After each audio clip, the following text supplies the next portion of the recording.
Hi everyone, what better way to study for a physics test than talk about some physics? So we're going to talk about electrical force. So as you should know, a force is like a push or pull that acts on an object that might make it move, accelerate, whatnot, blah blah blah. So basically what happens is in the electrical force is we're going to be dealing with charges for now. So charges are basically particles or like things that have a positive or negative electrical charge.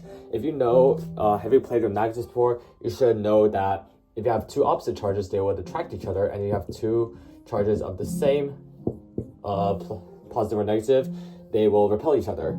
So knowing that, we're just going to find like what's this force like that does that action. So if we're only going to be dealing with the magnitude of the force for now. So forces are typically vectors. A vector has both magnitude, which is how big it is, and direction. So for example, say I'm moving at 5 miles an hour.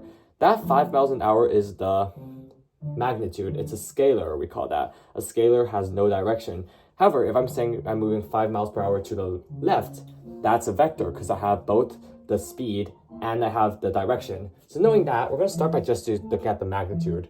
So if we have two charges, right, and one of them has charge Q1 and the other one has charge Q2, the magnitude of the force, actual force, is going to be K Q1 Q2 over R squared. So now you may be wondering, what the heck is the K? So the K is actually a constant. It's called Coulomb's constant, and it is equal to 9 times 10 to the 9th power, and its unit is Newton meter squared over Coulomb squared. And these charges are all in a unit called coulombs.